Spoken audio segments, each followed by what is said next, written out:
Hi hello ನಮಸ್ತೆ ಸ್ನೇಹಿತರೆ. ನೀವು ನೋಡ್ತಾ ಇದ್ದೀರಾ ಕರಿಯರ್ ಬೂಸ್ಟರ್ ಕನ್ನಡ ಯೂಟ್ಯೂಬ್ ಚಾನಲನ್ನು. ಸ್ನೇಹಿತರೆ, ಕರ್ನಾಟಕ ಪರೀಕ್ಷಾ ಪ್ರಾಧಿಕಾರದಿಂದ ಹಿಂದೆ ದಿನಾಂಕ 8/10/2025 ಒಂದು ಅಧಿಸೂಚನೆ ಪ್ರಕಟ ಆಗಿದೆ ಸ್ನೇಹಿತರೆ.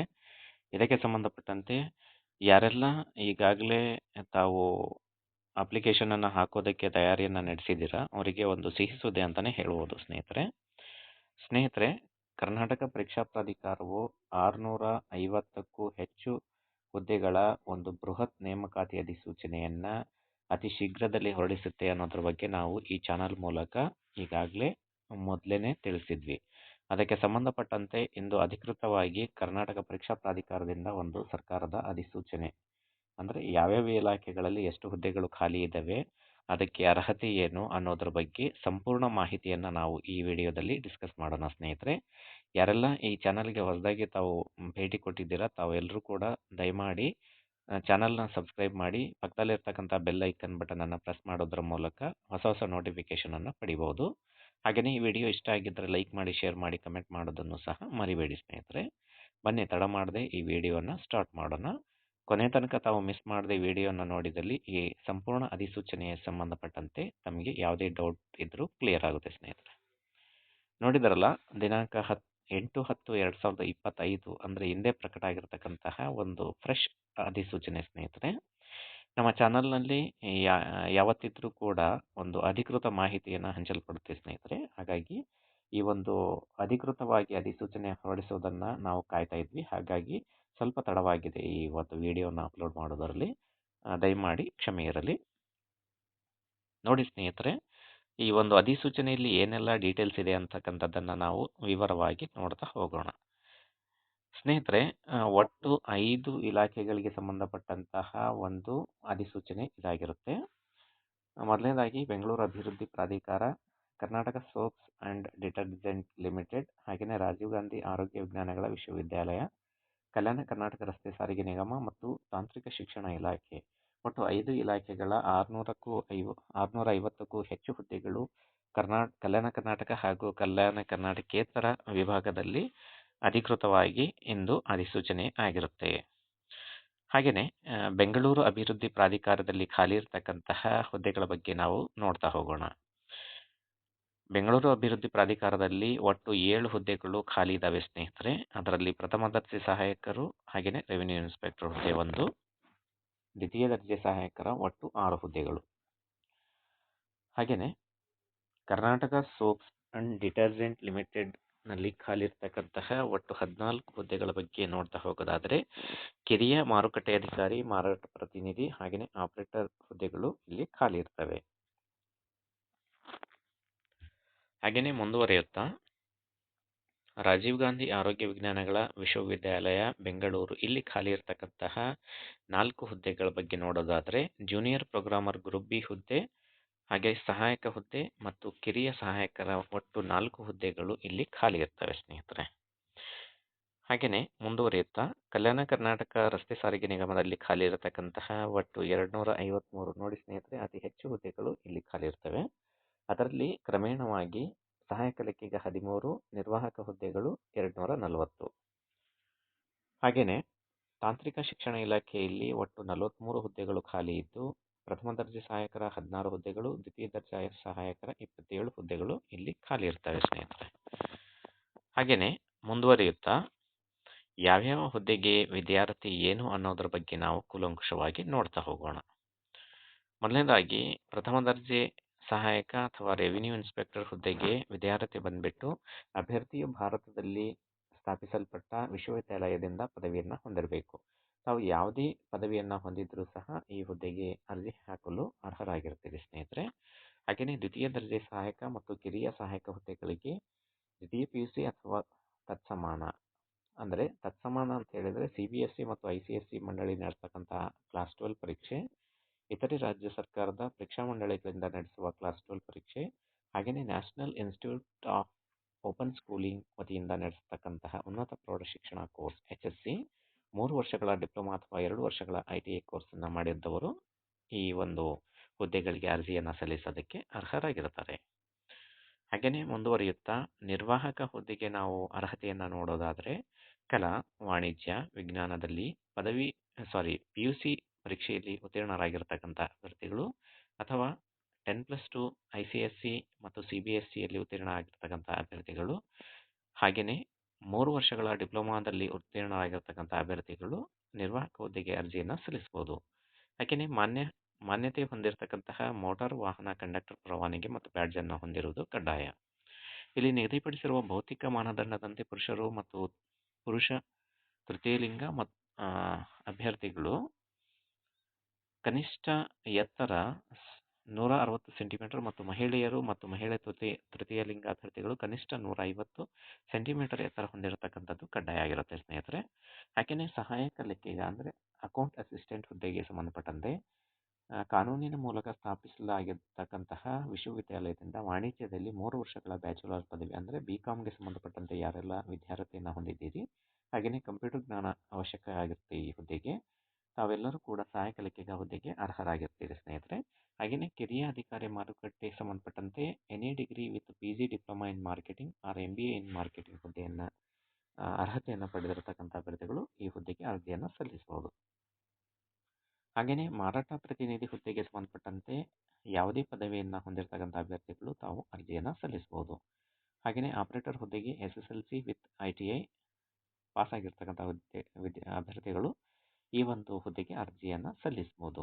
ಹಾಗೆಯೇ ಗ್ರೂಪ್ ಬಿ ಹುದ್ದೆಯಾಗಿರ್ತಕ್ಕಂಥ ಜೂನಿಯರ್ ಪ್ರೋಗ್ರಾಮರ್ಗೆ ಸಂಬಂಧಪಟ್ಟಂತೆ ವಿದ್ಯಾರ್ಥಿ ನೋಡೋದಾದರೆ ತಾವೆಲ್ಲರೂ ಕೂಡ bachelor degree of engineering in electronics ಅಥವಾ ಕಂಪ್ಯೂಟರ್ ಸೈನ್ಸ್ ಆರ್ MCA ಮಾಡಿರ್ತಕ್ಕಂಥ ಅಭ್ಯರ್ಥಿಗಳು ಈ ಒಂದು ಜೂನಿಯರ್ ಪ್ರೋಗ್ರಾಮರ್ ಹುದ್ದೆಗೆ ಅರ್ಹರಾಗಿರ್ತೀರಿ ಸ್ನೇಹಿತರೆ.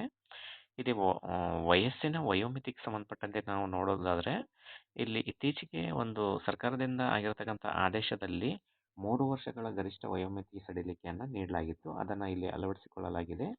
ನಿಜಕ್ಕೂ ಒಂದು ಅಭ್ಯರ್ಥಿಗಳಿಗೆ ಸಿಹಿ ಸುದ್ದಿ ಅಂತಲೇ ಹೇಳ್ಬೋದು. ಯಾಕಂತ ಹೇಳಿದ್ರೆ ಯಾರೆಲ್ಲ ವಯಸ್ಸಿನ ಪರಿಮಿತಿಯನ್ನು ದಾಟಿದ್ರಿ ಅವರಿಗೆಲ್ಲ ಇನ್ನೊಂದು ಚಾನ್ಸ್ ಸಿಕ್ಕ ಹಾಗೆ ಆಗಿದೆ. ಹಾಗಾಗಿ ಸಾಮಾನ್ಯ ಅಭ್ಯರ್ಥಿಗಳಿಗೆ ಗರಿಷ್ಠ ವಯಸ್ಸು 38, ಹಾಗೆಯೇ ಇತರೆ ಅಭ್ಯರ್ಥಿಗಳಿಗೆ 41 ವರ್ಷ ವಯೋಮಿತಿಯಾಗಿರುತ್ತೆ. ಹಾಗೆಯೇ 41 ವರ್ಷಗಳ ಗರಿಷ್ಠ ವಯೋಮಿತಿ ಇರುತ್ತೆ. ಹಾಗೆಯೇ ಪರಿಶಿಷ್ಟ ಜಾತಿ, ಪರಿಶಿಷ್ಟ ಪಂಗಡ ಮತ್ತು ಪ್ರವರ್ಗ 1ರ ಅಭ್ಯರ್ಥಿಗಳಿಗೆ ಒಟ್ಟು 43 ವರ್ಷಗಳ ವಯೋಮಿತಿ ಸಡಿಲಿಕೆಯಿಂದಾಗಿ ಸಿಕ್ಕಿರುತ್ತೆ ಸ್ನೇಹಿತರೆ. ಹಾಗಾಗಿ ಈ ಒಂದು ಅವಕಾಶವನ್ನು ತಾವೆಲ್ಲರೂ ಕೂಡ ಸದುಪಯೋಗ ಪಡಿಸಿಕೊಂಡು ಯಾರೆಲ್ಲ ಸರ್ಕಾರಿ ಕೆಲಸವನ್ನು ಮಾಡಬೇಕು ಅಂತ ಹೇಳಿ ತಮ್ಮ ಇಚ್ಛೆಯಲ್ಲಿ ಇರ್ತೀರಿ, ತಾವೆಲ್ಲರೂ ಕೂಡ ಸತತ ಅಧ್ಯಯನದಿಂದ ಈ ಒಂದು ಹುದ್ದೆಯನ್ನು ಪಡಿಬಹುದು ಸ್ನೇಹಿತರೆ. ಹಾಗೆಯೇ ಅತಿ ಪ್ರಮುಖವಾಗಿ ಆನ್ಲೈನ್ ಅಪ್ಲಿಕೇಶನ್ಸನ್ನು ಹಾಕ್ತಕ್ಕಂತಹ ದಿನಾಂಕ ಏನು ಅಂತಕ್ಕಂಥದ್ರ ಬಗ್ಗೆ ನೋಡ್ತಾ ಹೋಗೋಣ. ಆನ್ಲೈನ್ ಮುಖಾಂತರ ಅರ್ಜಿ ಸಲ್ಲಿಸಲು ಪ್ರಾರಂಭದ ದಿನಾಂಕ ಬಂದುಬಿಟ್ಟು 9/10/2025 ಅಂದರೆ ನಾಳಿನಿಂದಲೇ ಅಧಿಕೃತವಾಗಿ ಅರ್ಜಿಗಳು ಪ್ರಾರಂಭ ಆಗ್ತವೆ ಸ್ನೇಹಿತರೆ. ಹಾಗಾಗಿ ತಾವು ಎಲ್ಲರೂ ಕೂಡ ತಡ ಮಾಡದೇ ನಾಳೆಯಿಂದನೇ ಅರ್ಜಿಗಳನ್ನು ಸಲ್ಲಿಸಿ. ಹಾಗೆಯೇ ಆನ್ಲೈನ್ ಮುಖಾಂತರ ಅರ್ಜಿ ಸಲ್ಲಿಸಲು ಕೊನೆಯ ದಿನಾಂಕ ಅಂದರೆ ಲಾಸ್ಟ್ ಡೇಟ್ ಬಂದುಬಿಟ್ಟು ದಿನಾಂಕ 10/11/2025 ಅಂದರೆ ಗರಿಷ್ಠ 1 ತಿಂಗಳ ಕಾಲಮಿತಿ ಅರ್ಜಿ ಸಲ್ಲಿಸೋದಕ್ಕೆ ಕೊಟ್ಟಿದ್ದಾರೆ. ಹಾಗೆಯೇ ಅರ್ಜಿ ಶುಲ್ಕವನ್ನು ಪಾವತಿ ಮಾಡಲು ಕೊನೆಯ ದಿನಾಂಕ ಬಂದುಬಿಟ್ಟು 11/11/2025 ಸಂಜೆ 4 ಗಂಟೆವರೆಗೆ. ಸ್ನೇಹಿತರೆ, ತಮಗೆಲ್ಲ ಒಂದು ವಿನಂತಿ ಏನಂತ ಹೇಳಿದರೆ ಈ ಅರ್ಜಿಗಳನ್ನು ತಾವು ಅತಿ ಬೇಗನೆ ಸಲ್ಲಿಸಿದರೆ ತಮಗೆ ಒಳ್ಳೆಯದಾಗುತ್ತೆ. ಯಾಕಂತ ಹೇಳಿದರೆ ಕೊನೆ ಸಮಯದಲ್ಲಿ ಈ ಸರ್ವರ್ ಸಮಸ್ಯೆ ಬಂದು ತಾವೆಲ್ಲರೂ ಕೂಡ ಅರ್ಜಿಯನ್ನು ಹಾಕದೆ ನಿರಾಶರಾಗಬಾರ್ದು ಅನ್ನತಕ್ಕಂಥ ಒಂದು ಕಳಕಳಿ ನಮಗೆ. ಹಾಗೆಯೇ ಸ್ಪರ್ಧಾತ್ಮಕ ಪರೀಕ್ಷೆಯ ವೇಳಾಪಟ್ಟಿಯನ್ನು ಪ್ರಾಧಿಕಾರದ ವೆಬ್ಸೈಟ್ನಲ್ಲಿ ನಂತರದಲ್ಲಿ ಪ್ರಕಟಿಸಲಾಗುತ್ತೆ ಅಂತಕ್ಕಂಥ ಒಂದು ಅಧಿಕೃತ ಮಾಹಿತಿಯನ್ನು ಪರೀಕ್ಷಾ ಪ್ರಾಧಿಕಾರದವರು ಕೊಟ್ಟಿದ್ದಾರೆ. ಹಾಗೆಯೇ ಅರ್ಜಿ ಶುಲ್ಕ ಯಾವ ಥರ ಇದೆ ಅಂತ ಹೇಳಿ ನೋಡೋದಾದರೆ ಸಾಮಾನ್ಯ ಅರ್ಹತೆ ಮತ್ತು ಇತರೆ ಪ್ರವರ್ಗದವರಿಗೆ ಗರಿಷ್ಠ ಶುಲ್ಕ ಬಂದುಬಿಟ್ಟು 750 ಇರುತ್ತೆ. ಹಾಗೆಯೇ ಪರಿಶಿಷ್ಟ ಜಾತಿ, ಪಂಗಡ ಮತ್ತು ಪ್ರವರ್ಗ 1 ಮಾಜಿ ಸೈನಿಕ ಮತ್ತು ತೃತೀಯ ಲಿಂಗ ಅಭ್ಯರ್ಥಿಗಳಿಗೆ 500 ರೂಪಾಯಿ ಇರುತ್ತೆ. ಹಾಗೆಯೇ ವಿಶೇಷ ಚೇತನ ಅಭ್ಯರ್ಥಿಗಳಿಗೆ 250ರ ಅರ್ಜಿ ಶುಲ್ಕ ಇರುತ್ತೆ ಸ್ನೇಹಿತರೆ. ನಂತರ ಸ್ಪರ್ಧಾತ್ಮಕ ಪರೀಕ್ಷಾ ವಿಧಾನದ ಬಗ್ಗೆ ನಾವು ನೋಡೋದಾದರೆ ಇದು ಒಂದು ಆಫ್ಲೈನ್ ಮಾದರಿಯ OMR ಪರೀಕ್ಷೆ ಇದಾಗಿರುತ್ತೆ ಸ್ನೇಹಿತರೆ. ಇದಕ್ಕೆ ಸಂಬಂಧಪಟ್ಟಂತೆ ಸ್ಪರ್ಧಾತ್ಮಕ ಪರೀಕ್ಷಾ ಕೇಂದ್ರಗಳು ಬಂದುಬಿಟ್ಟು ಬೆಂಗಳೂರು, ಮೈಸೂರು, ದಾವಣಗೆರೆ, ದಕ್ಷಿಣ ಕನ್ನಡ, ಶಿವಮೊಗ್ಗ, ಬೆಳಗಾವಿ, ಧಾರವಾಡ, ಬಳ್ಳಾರಿ, ಕೊಪ್ಪಳ, ವಿಜಯಪುರ, ತುಮಕೂರು ಮತ್ತು ಕಲಬುರಗಿ. ಇಲ್ಲಿ ಸ್ಪರ್ಧಾತ್ಮಕ ಪರೀಕ್ಷೆಯನ್ನು ನಡೆಸಲಾಗುತ್ತೆ ಸ್ನೇಹಿತರೆ. ಹಾಗೆಯೇ ಕಡ್ಡಾಯ ಕನ್ನಡ ಭಾಷಾ ಪರೀಕ್ಷೆ ಯಾರೆಲ್ಲ ತಾವು SSLC ಅಥವಾ ದ್ವಿತೀಯ PUCಯಲ್ಲಿ ಪ್ರಥಮ ಅಥವಾ ದ್ವಿತೀಯ ಭಾಷೆಯನ್ನು ಕನ್ನಡ ವ್ಯಾಸಂಗ ಮಾಡಿರುವುದಿಲ್ಲವೋ ಅವರಿಗೆಲ್ಲರಿಗೂ ಕೂಡ ಒಂದು ಕಡ್ಡಾಯ ಕನ್ನಡ ಪರೀಕ್ಷೆ ಇರುತ್ತೆ ಸ್ನೇಹಿತರೆ. ಅವರೆಲ್ಲರೂ ಕೂಡ ಈ ಪರೀಕ್ಷೆಯನ್ನು ಬರೆಯೋದು ಕಡ್ಡಾಯವಾಗಿರುತ್ತೆ. ಕಡ್ಡಾಯವಿರೋದಿಲ್ಲ, ವಿನಾಯಿತಿ ಇರುತ್ತೆ. ಯಾರೆಲ್ಲ ಒಂದು SSLC ಮತ್ತು ದ್ವಿತೀಯ PUCಯಲ್ಲಿ ಕನ್ನಡ ಭಾಷೆಯನ್ನು ತಾವು ವ್ಯಾಸಂಗ ಮಾಡಿರುವುದಿಲ್ಲೋ ಅವರಿಗೆಲ್ಲರಿಗೂ ಕೂಡ ಈ ಪರೀಕ್ಷೆ ಕಡ್ಡಾಯ ಆಗಿರುತ್ತೆ ಸ್ನೇಹಿತರೆ. 150 ಅಂಕಗಳ ಪರೀಕ್ಷೆ ಇದಾಗಿರುತ್ತೆ. ಹಾಗೆಯೇ ಮುಂದುವರಿಯುತ್ತಾ ಈ ಒಂದು ಕೆಎಯಿಂದ ಅಧಿಸೂಚಿಸಲ್ಪಟ್ಟ ಈ ಒಂದು ಅಧಿಸೂಚನೆಗೆ ಸಂಬಂಧಪಟ್ಟಂತೆ ಯಾವೆಲ್ಲ ಹುದ್ದೆಗಳಿದ್ದಾವೆ ಅದಕ್ಕೆ ಸಂಬಂಧಪಟ್ಟಂತಹ ಪ್ರಶ್ನೆ ಪತ್ರಿಕೆ ಮತ್ತು ಪಠ್ಯಕ್ರಮ ಯಾವ ಥರ ಇರುತ್ತೆ ಅನ್ನೋದ್ರ ಬಗ್ಗೆ ನೋಡೋದಾದರೆ, ಗ್ರೂಪ್ ಬಿ ಜೂನಿಯರ್ ಪ್ರೋಗ್ರಾಮರ್ ಹುದ್ದೆಗೆ ಸಂಬಂಧಪಟ್ಟಂತೆ ಒಟ್ಟು 2 ಪತ್ರಿಕೆಗಳಿರ್ತವೆ ಸ್ನೇಹಿತರೆ. ಒಂದು GS ಹಾಗೆಯೇ 2ನೇ ಪತ್ರಿಕೆ ನಿರ್ದಿಷ್ಟ ಪತ್ರಿಕೆ. ಇದು 2 ಪತ್ರಿಕೆಗಳು ತಲಾ 300 ಅಂಕಗಳ ಪರೀಕ್ಷೆ ಇರುತ್ತೆ. ಹಾಗೆಯೇ ತಲಾ ಪರೀಕ್ಷೆಗೆ 2 ಗಂಟೆಗಳ ಅವಧಿ ಇರುತ್ತೆ. ಹಾಗೆಯೇ ಪ್ರಥಮ ದರ್ಜೆ ಸಹಾಯಕರು ಅಥವಾ ರೆವಿನ್ಯೂ ಇನ್ಸ್ಪೆಕ್ಟರ್ ಹಾಗೆಯೇ ಸಹಾಯಕ ಗ್ರಂಥಪಾಲಕ ಮತ್ತು ಸಹಾಯ ಲೇಖಿಗ ಕಿರಿಯ ಅಧಿಕಾರಿ ಮತ್ತು ಮಾರಾಟ ಪ್ರತಿನಿಧಿ ಈ ಎಲ್ಲ ಹುದ್ದೆಗಳಿಗೆ ಸಂಬಂಧಪಟ್ಟಂತೆ ಒಟ್ಟು 2 ಪತ್ರಿಕೆಗಳು ಇರ್ತವೆ. ಅದರಲ್ಲಿ ಪತ್ರಿಕೆ ಒಂದು GSಗೆ ಸಂಬಂಧಪಟ್ಟಂತೆ 100 ಅಂಕಗಳ ಒಂದು ಪ್ರಶ್ನೆ ಪತ್ರಿಕೆ ಇದ್ದರೆ, ಕಮ್ಯುನಿಕೇಷನ್ಗೆ ಸಂಬಂಧಪಟ್ಟಂತೆ 2ನೇ ಪತ್ರಿಕೆ ಇರುತ್ತೆ. ಕಮ್ಯುನಿಕೇಷನ್ನಲ್ಲಿ ಬಂದ್ಬಿಟ್ಟು ಸಾಮಾನ್ಯ ಕನ್ನಡ, ಸಾಮಾನ್ಯ ಇಂಗ್ಲೀಷ್ ಮತ್ತು ಕಂಪ್ಯೂಟರ್ ಜ್ಞಾನಕ್ಕೆ ಸಂಬಂಧಪಟ್ಟಂತೆ ಇರುತ್ತೆ. ಈ ಪರೀಕ್ಷೆ ಬಂದ್ಬಿಟ್ಟು ತಲಾ 2 ಗಂಟೆಗಳ ಅವಧಿಯ ಪರೀಕ್ಷೆ ಆಗಿರುತ್ತೆ. ಹಾಗೆಯೇ ಕಿರಿಯ ಅಧಿಕಾರಿ ಮತ್ತು ಮಾರಾಟ ಪ್ರತಿನಿಧಿ ಸಂಬಂಧಪಟ್ಟಂತೆ ಪತ್ರಿಕೆ 2 ಸ್ಪೆಸಿಫಿಕ್ ಪೇಪರ್ ಇರುತ್ತೆ 100 ಅಂಕಗಳದ್ದು. ಹಾಗೆಯೇ ಮುಂದುವರಿಯುತ್ತಾ ನೋಡೋದಾದರೆ,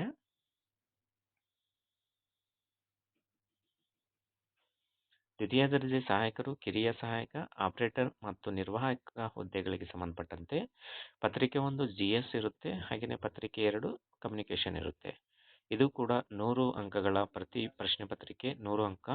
ಹಾಗೆಯೇ ಪತ್ರಿಕೆ 2 ಕೂಡ 100 ಅಂಕಗಳಿಗೆ ಸಂಬಂಧಪಟ್ಟಂಗೆ ಒಟ್ಟು 200 ಅಂಕಗಳ ಪರೀಕ್ಷೆ ಇದಾಗಿರುತ್ತೆ. ಇಲ್ಲಿ ವಿಶೇಷವಾಗಿ ಋಣಾತ್ಮಕ ಮೌಲ್ಯಮಾಪನ ಇರುತ್ತೆ ಸ್ನೇಹಿತರೆ. ಒಟ್ಟು 5 ಆಯ್ಕೆಗಳನ್ನು ಇಲ್ಲಿ ಕೊಡಲಾಗುತ್ತೆ. ಅದರಲ್ಲಿ 1/4 ಅಂದರೆ ಶೇಕಡ 0.25ರ ಒಂದು ಋಣಾತ್ಮಕ ಮೌಲ್ಯಮಾಪನ ಇರುತ್ತೆ. ಇಲ್ಲಿ ಹೊಸದಾಗಿ ಒಂದು ಆಯ್ಕೆಯನ್ನು ಇಲ್ಲಿ ಪರಿಚಯಿಸಲಾಗಿರುತ್ತೆ ಕೆಇಯಿಂದ ಪ್ರಥಮ ಬಾರಿಗೆ. OMR ಉತ್ತರ ಪತ್ರಿಕೆಯಲ್ಲಿ 5ನೇ ಆಯ್ಕೆಯನ್ನು ನೀಡಿದ್ದು, ಉತ್ತರಿಸದೇ ಇರತಕ್ಕಂತಹ ಪ್ರಶ್ನೆಗಳಿಗೆ 5ನೇ ಆಯ್ಕೆಯನ್ನು ಶೇಡ್ ಮಾಡುವುದು ಕಡ್ಡಾಯ. ಒಂದು ವೇಳೆ ತಾವೇನಾದರೂ ಆ ಒಂದು 5ನೇ ಆಯ್ಕೆಯನ್ನು ಶೇಡ್ ಮಾಡದೇ ಹೋದಲ್ಲಿ ತಮಗೆ 1/4ರ ಅಂಕಗಳನ್ನು ಕಡಿತಗೊಳಿಸಲಾಗುತ್ತೆ. ಅಂದರೆ ಯಾವುದೋ ಉತ್ತರ ತಮಗೆ ಗೊತ್ತಿಲ್ಲದೇ ಇದ್ದರೆ ಹಾಗೆಯೇ ಬರೋ ಹಾಗಿಲ್ಲ, 5ನೇ ಆಯ್ಕೆಯನ್ನು ಕಡ್ಡಾಯವಾಗಿ ನಮೂದಿಸಬೇಕಾಗುತ್ತೆ. ಹಾಗೆಯೇ ಆಯ್ಕೆ ವಿಧಾನ ಬಂದ್ಬಿಟ್ಟು OMR ಪರೀಕ್ಷೆಯ ಮೂಲಕ ನಡೆಸ್ತಕ್ಕಂತಹ ಈ ಪರೀಕ್ಷೆಯಲ್ಲಿ ಸಾಮಾನ್ಯ ಸಾಮರ್ಥ್ಯ ಪರೀಕ್ಷೆಯಲ್ಲಿ ಪಡೆದಿರತಕ್ಕಂಥ 75 ಅಂಕಗಳು ಹಾಗೂ ಹುದ್ದೆಗೆ ನಿಗದಿಪಡಿಸಿರ್ತಕ್ಕಂತಹ ವಿದ್ಯಾರ್ಥಿಗೆ ಸಂಬಂಧಪಟ್ಟಂತೆ 25 ಅಂಕಗಳನ್ನು ಒಟ್ಟುಗೂಡಿಸಿ ಸದರಿ ಶೇಕಡಾವಾರು ಅರ್ಹತೆಗಳ ಮೇಲೆ ಮೀಸಲಾತಿ ಆಧಾರದ ಮೇಲೆ ಆಯ್ಕೆ ಮಾಡಲಾಗುತ್ತೆ ಅಂತಕ್ಕಂಥದ್ದನ್ನು ಇಲ್ಲಿ ನೀಡಲಾಗಿದೆ. ಮೇಲ್ಕಂಡಂತೆ ಅರ್ಹತೆ ಹಾಗೂ ನಿಯಮಾನುಸಾರ ಆಯ್ಕೆ ಪ್ರಾಧಿಕಾರ ನಿಗದಿಪಡಿಸುವ ಅನುಪಾತದಲ್ಲಿ ಅಭ್ಯರ್ಥಿಗಳನ್ನು ಮೂಲ ದಾಖಲಾತಿ ಅಥವಾ ದೈಹಿಕ ದಾರ್ಢ್ಯತೆ ಪರಿಶೀಲನೆಗಾಗಿ ಆಹ್ವಾನಿಸಲಾಗುವುದು. ಯಾರೆಲ್ಲ ತಾವು ತುಂಬ ದಿನಗಳಿಂದ ಒಂದು ನೋಟಿಫಿಕೇಶನ್ ಆಗಿಲ್ಲ ಅಂತ ಹೇಳ್ತಾ ಇದ್ರಿ, ಇದೊಂದು ನಿಜಕ್ಕೂ ತಮಗೆಲ್ಲರಿಗೂ ಕೂಡ ಒಂದು ಸಿಹಿ ಸುದ್ದಿ ಅಂತಲೇ ಹೇಳ್ಬೋದು. ಹಾಗೆಯೇ ತಮಗೆ ಸಂಬಂಧಪಟ್ಟಂತಹ ಜಾತಿ ಪ್ರಮಾಣ ಪತ್ರ ಆಗಿರ್ಬೋದು, ಕಲ್ಯಾಣ ಕರ್ನಾಟಕ ಸರ್ಟಿಫಿಕೇಟ್ ಆಗಿರ್ಬೋದು, ಹಾಗೆಯೇ ವಿಶೇಷ ಚೇತನ ಸರ್ಟಿಫಿಕೇಟ್ಸ್, ಹಾಗೆಯೇ ಕನ್ನಡ ಮಾಧ್ಯಮ ಮತ್ತು ಗ್ರಾಮೀಣ ಅಭ್ಯರ್ಥಿಗಳಿಗೆ ಸಂಬಂಧಪಟ್ಟಂತೆ ಯಾವೆಲ್ಲ ತಾವು ಪ್ರಮಾಣ ಪತ್ರಗಳನ್ನು ಪಡೆದುಕೊಳ್ಳಬೇಕು ಅವುಗಳೆಲ್ಲವನ್ನು ತಾವು ಈ ಅಧಿಸೂಚನೆ ಪ್ರಕಟ ಆಗಿರ್ತಕ್ಕಂತಹ ದಿನಾಂಕದ ಒಳಗೆ ತಾವು ಪಡೆದಿದ್ರೆ ಸೂಕ್ತ ಆಗಿರುತ್ತೆ ಸ್ನೇಹಿತರೆ. ತಡ ಮಾಡದೆ ತಾವೆಲ್ಲರೂ ಕೂಡ ಈಗಿಂದಲೇ ನಾಳೆಯಿಂದಲೇ ತಾವು ಅರ್ಜಿಗಳನ್ನು ಸಲ್ಲಿಸಿದಲ್ಲಿ ತಮಗೆ ಸರ್ವರ್ ಪ್ರಾಬ್ಲಮ್ ಆಗೋದಿಲ್ಲ ಸ್ನೇಹಿತರೆ. ಹಾಗೆಯೇ ಅರ್ಜಿ ಸಲ್ಲಿಸುವ ಸಂದರ್ಭದಲ್ಲಿ ತಾವೆಲ್ಲರೂ ಕೂಡ ಪಡೆದಿಟ್ಟುಕೊಳ್ಳಬೇಕಾದ ಪ್ರಮಾಣ ಪತ್ರಗಳು ಯಾವುದಂದರೆ, ಆಧಾರ್ ಕಾರ್ಡ್, ಅರ್ಜಿ ಸಲ್ಲಿಸಲು ನಿಗದಿಪಡಿಸಿದ ಕೊನೆಯ ದಿನಾಂಕದೊಳಗೆ ಪಡೆದ ಆಯಾ ಹುದ್ದೆಗಳಿಗೆ ನಿಗದಿಪಡಿಸಲಾದ ವಿದ್ಯಾರ್ಥಿಯ ಎಲ್ಲ ಅಂಕಪಟ್ಟಿಗಳು, ಜನ್ಮ ದಿನಾಂಕವನ್ನು ನಮೂದಿಸಿರುವ SSLC ಅಥವಾ ತತ್ಸಮಾನ ಪರೀಕ್ಷೆಯ ಪ್ರಮಾಣ ಪತ್ರ, ಸೈನಿಕ ಸೇವೆಯಿಂದ ಬಿಡುಗಡೆಯಾದ ಪ್ರಮಾಣ ಪತ್ರ, ಪರಿಶಿಷ್ಟ ಜಾತಿ, ಪರಿಶಿಷ್ಟ ಪಂಗಡ, ಪ್ರವರ್ಗ 1, ಪ್ರವರ್ಗ 2A 2B 3A ಮತ್ತು 3B ಮೀಸಲಾತಿ ಪ್ರಮಾಣ ಪತ್ರಗಳು ಪ್ರಸ್ತುತ ಚಾಲ್ತಿಯಲ್ಲಿರತಕ್ಕಂತಹ ನಮೂನೆಗಳಲ್ಲಿ ಮೀಸಲಾತಿಯನ್ನು ಕೋರಿದ್ದಲ್ಲಿ. ಹಾಗೆಯೇ ಗ್ರಾಮೀಣ ಮೀಸಲಾತಿ ಪ್ರಮಾಣ ಪತ್ರ ನಮೂನೆ 1 ಮತ್ತು 2ರಲ್ಲಿ ಗ್ರಾಮೀಣ ಮೀಸಲಾತಿ ಕೋರಿದ ಸಾಮಾನ್ಯ ಅರ್ಹತೆ. ಕನ್ನಡ ಮಾಧ್ಯಮದಲ್ಲಿ ವ್ಯಾಸಂಗ ಮಾಡಿರತಕ್ಕಂಥ ಅಭ್ಯರ್ಥಿಗಳು ಕನ್ನಡ ವ್ಯಾಸಂಗದ ಪ್ರಮಾಣ ಪತ್ರವನ್ನು ಪಡೆದುಕೊಳ್ಳುವುದು ಕಡ್ಡಾಯ. ಹಾಗೆಯೇ ತಹಶೀಲ್ದಾರ್ರಿಂದ ಪಡೆದಂತಹ ವಿಧವಾ ಪ್ರಮಾಣ ಪತ್ರ ವಯೋಮಿತಿ ಸಡಿಲಿಕೆ ಕೋರಿದ್ದಲ್ಲಿ, ಸೇವಾನುಭವ ಪ್ರಮಾಣ ಪತ್ರ ನಿಗದಿಪಡಿಸಿದ್ದಲ್ಲಿ, ಇಲಾಖಾ ಅಭ್ಯರ್ಥಿಗಳು ಸಂಬಂಧಪಟ್ಟ ನೇಮಕ ಪ್ರಾಧಿಕಾರಗಳಿಂದ ಪಡೆದ ಸೇವಾ ಅಥವಾ ನಿರಪೇಕ್ಷಣಾ ಪ್ರಮಾಣ ಪತ್ರ ಅಂದರೆ ಸಾರಿಗೆ ಸಂಸ್ಥೆ ಇಲಾಖೆಯ ಅಭ್ಯರ್ಥಿಗಳಾಗಿದ್ದಲ್ಲಿ ಇದು ಅನ್ವಯ ಆಗುತ್ತೆ ಸ್ನೇಹಿತರೆ. ಹಾಗೆಯೇ ಜಿಲ್ಲಾ ಮ್ಯಾಜಿಸ್ಟ್ರೇಟ್ ರವರಿಂದ ಪಡೆದ ತೃತೀಯ ಲಿಂಗದ ಪ್ರಮಾಣ ಪತ್ರ, ಕಲ್ಯಾಣ ಕರ್ನಾಟಕದ ಪ್ರದೇಶದ ಅಭ್ಯರ್ಥಿಗಳು ಅರ್ಹತಾ ಪ್ರಮಾಣ ಪತ್ರ, ಸ್ವಗ್ರಾಮ ಪ್ರಮಾಣ ಪತ್ರ ಈ ಎಲ್ಲ ದಾಖಲೆಗಳನ್ನು ತಾವು ಇಟ್ಕೊಂಡು ಆನ್ಲೈನ್ನಲ್ಲಿ ಅರ್ಜಿಗಳನ್ನು ಸಲ್ಲಿಸಿ ಯಾವುದೇ ಸರ್ವರ್ ಸಮಸ್ಯೆ ಇಲ್ದಂಗೆ ತಾವು ಕರೆಕ್ಟಾಗಿ ತಮ್ಮ ಅಪ್ಲಿಕೇಶನ್ ಡೀಟೇಲ್ಸನ್ನು ಫಿಲ್ ಮಾಡಿ ಸ್ನೇಹಿತರೆ. ಅವಸರ ಮಾಡಿಕೊಂಡು ತಾವೆಲ್ಲರೂ ಕೂಡ ಇರಿಲೆವೆಂಟ್ ಇನ್ಫಾರ್ಮೇಷನನ್ನು ಹಾಕಿದರೆ ಮತ್ತೆ ಎಡಿಟ್ ಮಾಡೋದಕ್ಕೆ ತಮಗೆ ಆಪ್ಷನ್ ಇರೋದಿಲ್ಲ. ಹಾಗಾಗಿ ತುಂಬ ಜಾಗರೂಕತೆಯಾಗಿ ಹಾಕಿ. ಹಾಗೆಯೇ ಇಲ್ಲಿ ಇನ್ನೊಂದು ವಿಶೇಷ ಅಂತ ಹೇಳಿದ್ರೆ, ಒಳ ಮೀಸಲಾತಿಗೆ ಸಂಬಂಧಪಟ್ಟಂತಹ ಒಂದು ರೋಸ್ಟರನ್ನು ಇಲ್ಲಿ ಅಳವಡಿಸಿಕೊಳ್ಳಲಾಗಿದೆ ಸ್ನೇಹಿತರೆ. ತಾವಿಲ್ಲಿ ಗಮನಿಸಬಹುದು, SC ಕ್ಯಾಟಗರಿಯಲ್ಲಿ A, B ಮತ್ತು C ಅಂತ ಹೇಳಿ ಡಿವೈಡ್ ಮಾಡಿ ಇಲ್ಲಿ ಮೀಸಲಾತಿಗೆ ಸಂಬಂಧಪಟ್ಟಂತಹ ಒಂದು ರೋಸ್ಟರನ್ನು ನಿಗದಿಪಡಿಸಲಾಗಿದೆ. ಪ್ರಥಮ ಬಾರಿಗೆ KEAಯಿಂದ ಒಂದು ಅಧಿಸೂಚನೆ ಅಧಿಕೃತವಾಗಿ ಎಂದು ಪ್ರಕಟ ಆಗಿತ್ತು. ಇದೆಲ್ಲದೂ ಕೂಡ ಒಂದು ಸ್ಪರ್ಧಾತ್ಮಕ ಪರೀಕ್ಷೆಗೆ ತಯಾರಿಯನ್ನು ನಡೆಸ್ತಕ್ಕಂತಹ ನಿಮ್ಮೆಲ್ಲರಿಗೂ ಕೂಡ ಒಂದು ಸ್ಫೂರ್ತಿದಾಯಕ ಸ್ನೇಹಿತರೆ. ಈ ವಿಡಿಯೋ ತಮಗೆ ಇಷ್ಟ ಆಗಿದ್ದರೆ ಲೈಕ್ ಮಾಡಿ, ಶೇರ್ ಮಾಡಿ, ಕಮೆಂಟ್ ಮಾಡೋದನ್ನು ಮರಿಬೇಡಿ. ಹಾಗೆಯೇ ಯಾರೆಲ್ಲ ಹೊಸದಾಗಿ ಬಂದಿದ್ದೀರಾ ತಾವೆಲ್ಲರೂ ಕೂಡ ಸಬ್ಸ್ಕ್ರೈಬ್ ಆಗಿ ಸ್ನೇಹಿತರೆ. ಧನ್ಯವಾದಗಳು.